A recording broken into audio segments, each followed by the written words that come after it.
Aleko salam, ujambo rafiki bwana, ujambo bwana. Mahali popote ulipo, karibu kwa kipindi hiki, episode number 31. Nashukuru sana kwa uhusiano tulio nao. Nashukuru sana kwa upendo na amani dumu bwana. Au sio? Yes, my friend, it's me again. I'm just here to perpetuate, be a conveyor of something about life in the athletics world and the reality on the ground. I think we can connect the dots every day, if I can, every moment, if we can, because we are connected somehow. We are so connected that sometimes I think we shrink. Let's not shrink. Let's keep enhancing the space, nurturing each other, finding the truth no matter the cost. Talking of the truth, what about winning at all cost?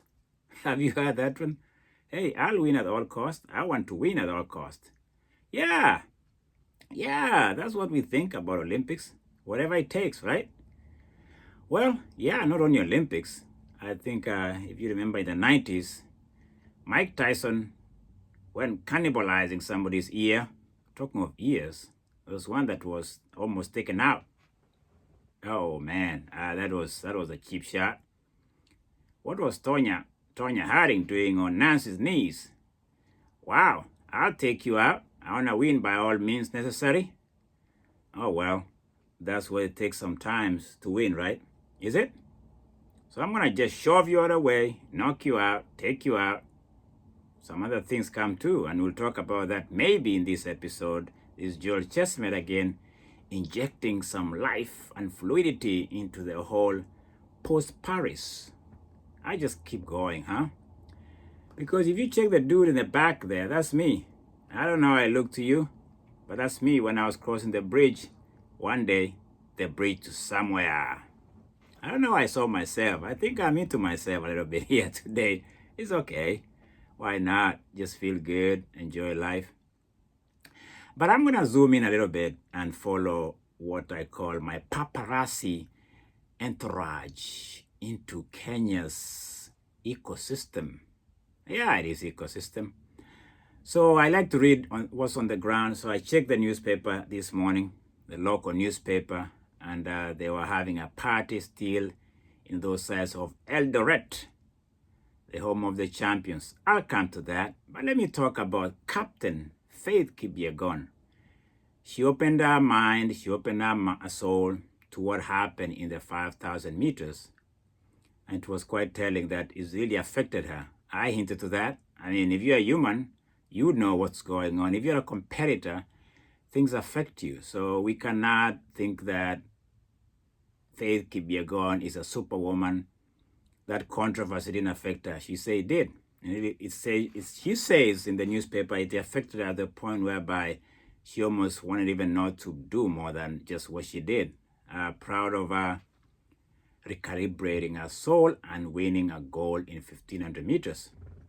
But she says she gave good day, and the whole controversy and her being disqualified either was, we like to amplify things, we like to amplify things, but that's what we do. When the cameras are rolling, we're going to zoom in and say, hey, did you see that? Did you see that? No, I didn't. Oh, you didn't see that? Where have you been? Anyway, so Faith Kipyegon, Captain Faith Kipyegon, says that Sergei, the Ethiopian lady, was distraught.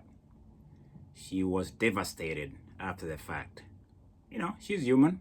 I think people go back, reflect, and they go back maybe to somebody they did victimize. This time it was Faith. Faith says she went on her knees and apologized. Wow, that's why I'm here, man. Humanity always rules. Love will cover all kind of sins, man. I like to see that every day, right? She got on her knees and apologized to Faith Kipyegon for being a menace in 5,000 meters. I applaud that. So I'll talk about that just for here and now. We need to apologize when we do the wrong to other people, man. Stop it. Stop thinking you're above the law of the universe. The universe will always reconcile itself to us, or we reconcile ourselves to the universe. So to me, that was a gesture of what gives us hope. It reminds me too of Haile Gebrselassie and the arch rivalry they had with Paul Tergat over the years. If you've watched 96 Olympics, 10,000, these guys just, you thought they didn't care for each other. You know, they were at the highest level of competition. You go to Sydney, the same thing. Paul Tergat and Geb Selassie hail from Ethiopia. It's Ethiopia again here, okay? They didn't see eye to eye for a long time until I read something again. I like to investigate. When they reconciled, they shook hands and said that we are human beings after all. I'm sorry for causing you pain over the years. Sorry for being a pain on your side. It's part of the competition. I didn't mean it. I might not do it when I'm driving. I might not do it when I'm walking. But that competitive edge, man, winning at what cost? Winning at all cost. I had to bring that up because it was beautiful. It's beautiful to see people shaking hands, saying, you know what? I give you 5 goats for wronging you. I'll take it. Like I said yesterday, man, I should have goat curry soon. I'm really running out of ideas, man. Goat curry is right. Should be on my plate, my bowl somewhere. So I applaud these athletes, and I applaud when Faith, Sergei, Goudet, Gebrselassie, Paul Tergat reconcile. Because if you don't reconcile, where do you go? Let me ask you that. If you don't reconcile with anybody, where do you go? Huh? Anyway, I had to bring that up. But there's something else I want to bring up that speaks to humanity. So back in the days, let's go to the 1900s, maybe. I know some of you are too young to go back. You don't like history. If you don't like history, well, just mute it. But I know you're going to listen to me. This is my history. Back in the days, man, back in the Olympics of the days, you remember the Finns, there's a guy known as Parvanurmi. I've been to that town. It's outside Helsinki in Finland. Those were gods of distance running. These guys, I think, won anything from 3,000, 10,000. Finland back then were flying Finns, they call them. They have statues after these guys. They dominated that era because there's that idea that they had the facilities, they believe in themselves, and so they cultivate the talent and they switched to the next level. Olympics came, these guys, they were just killing it. So Parvanurmi, Finland, I think there were some Norwegians, we moved to and then in 1936, of course, there was a myth, the Aryan myth, perpetuated and promoted by whom you know as Adolf Hitler, that supremacy of athleticism was just with the white race or the Caucasian race. It was so perpetuated, and then Jesse Owens shows up in Berlin and he puts that case to rest. And you know what happened? History has it that Hitler could not even stay in the stadium. I think I've seen a clip of him just walking because he was put to shame. The lie was debunked. It was almost like put to rest because the abilities and athleticism is everywhere. I'm giving you this background because I'm just follow me for a minute. Because I'm going home with this. It's very interesting. I'll get there, but stay with me. So in the 70s, there's a dominance in Europe, the distance running. Australians, maybe Italians, Germans are doing very well because that era, you know, they were doing good. They had track. Other countries, maybe they were still young, no independence yet. So you have this dominance, this idea. I'm going to stay with that word dominance here because Peter Elliott, Sebastian Coe, Steve Ovett, those names, man, I can hear them even when I was young. They were dominating middle distance. There's some Italians who are just so good in running. I'm talking of running in general. 84 Olympics, I think you can see that again being played out. Of course, the Brazilians are coming in, and you hear Joachim Cruz from Brazil. Tall guy, I think he was like 6'8". He was a great 800 meters runner. I'm giving you this background, a kind of a layout and something here for me, because what happens is that there was this myth that certain race, certain group of people, or certain tribe, so to speak, had this genetic supremacy of being great runners. It was sold, maybe people believed in it. And so for a long time, you saw that dominance, this era of dominance. I started with the Finns. And by the way, the Finns, as of today, I don't think has any distance runners or somebody who can run for, they do javelin, they are good in javelin. But I'm giving you this because I'm going somewhere with it. So when it came to the 80s, if we come to Seoul Olympics, where my episode started 1988, I noticed something. I noticed that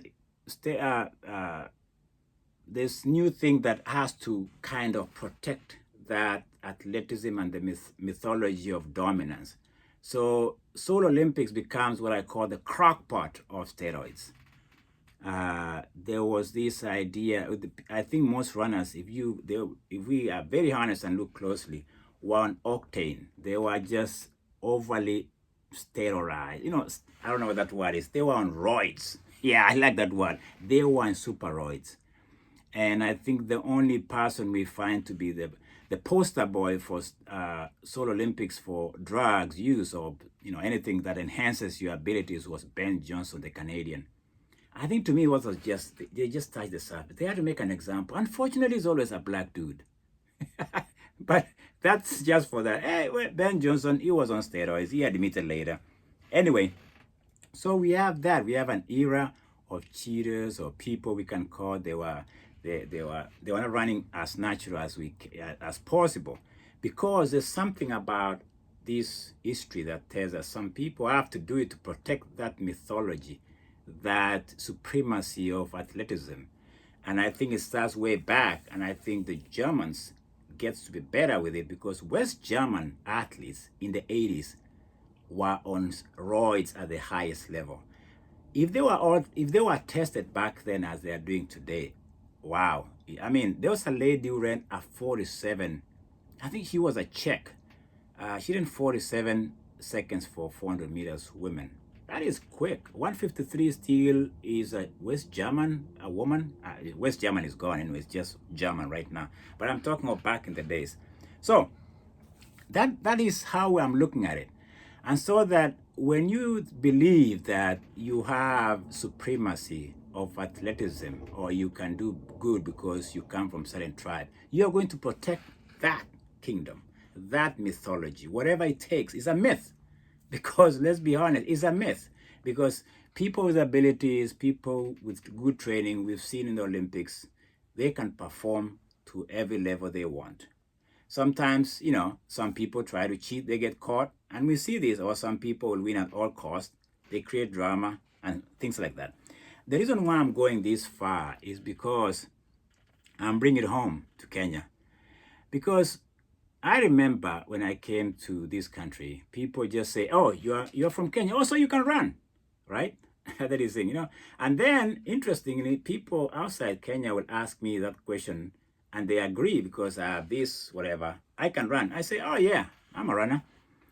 Interesting enough, that changes once you get in Kenya, even among Kenyans, because it becomes tribal.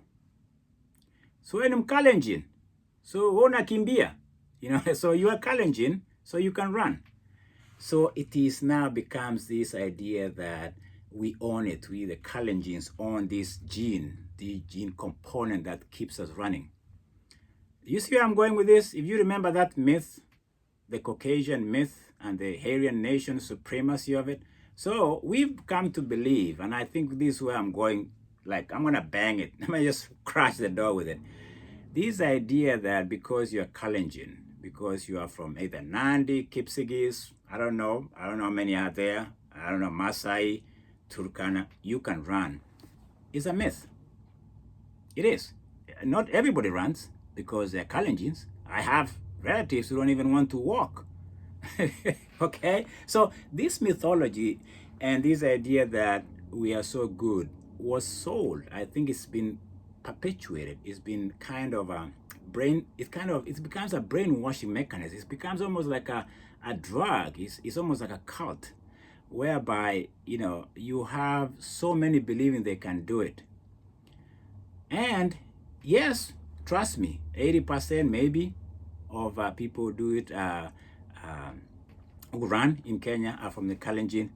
But it doesn't mean they have supremacy of the genetic makeup. Maybe they train, they believe in themselves, they go out and do it, and they've done this. So historically, we have maybe mentors, we have heroes, so we look up to them, Kipchoge's of that world, Mike Boyd, Sammy Koski. I can go back and look at those history and say, oh, maybe I looked up those guys. Henry Rono, I can do that. But it doesn't mean you have supremacy. That's what I'm trying to debunk. It doesn't mean you own it.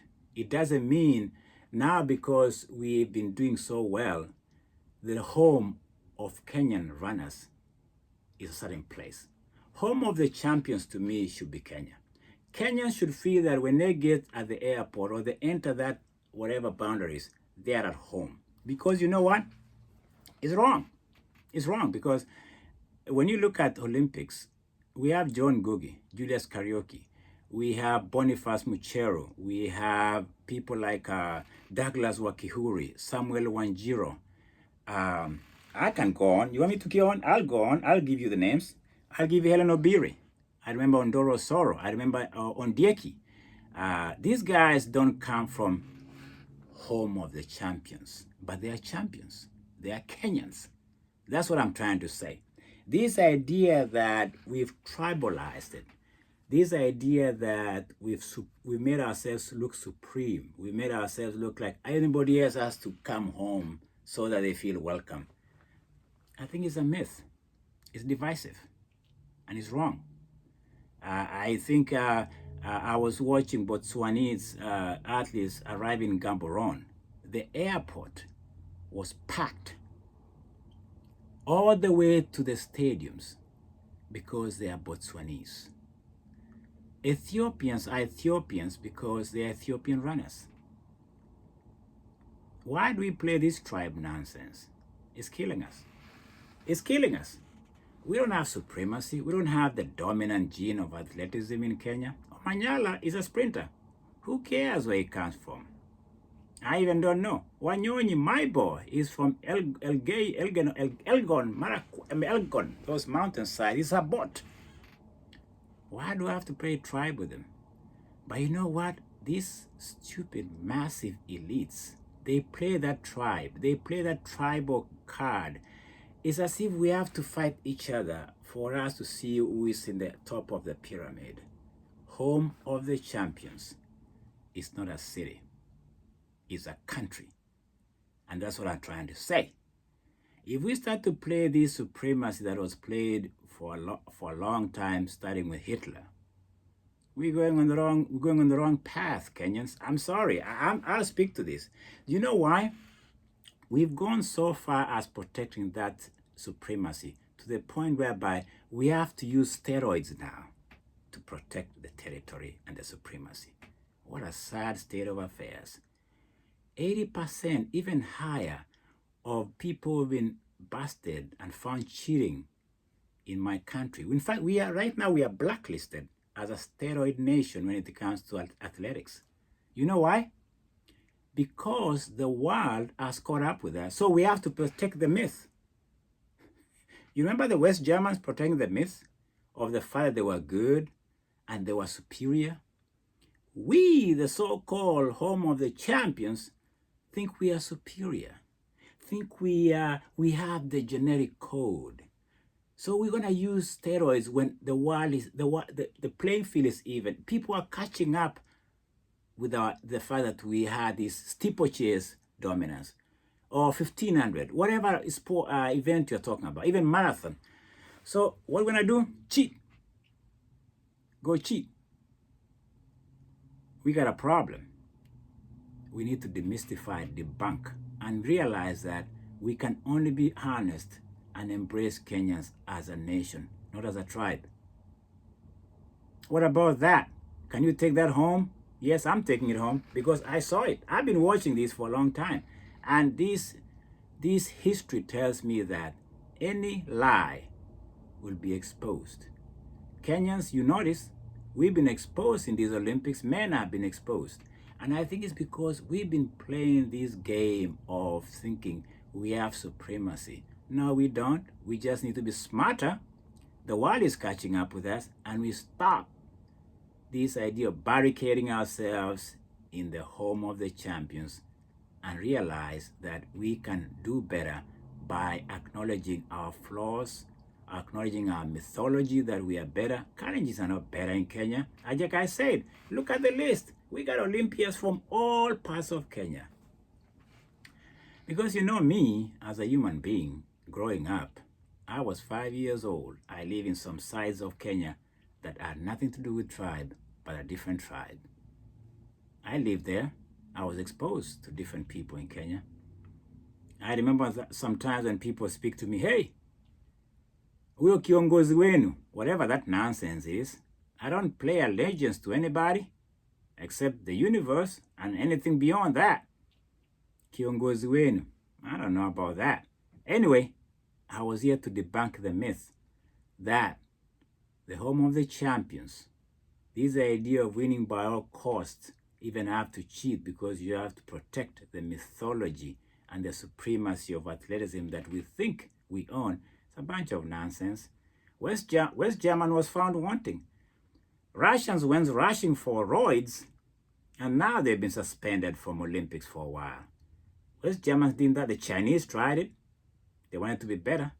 We Kenyans think we have to protect what is not. I think what we need to do in Kenya is embrace all kind of talent and stop thinking their only home is that of the so-called home of the champions. No, the home of the champions is Kenya.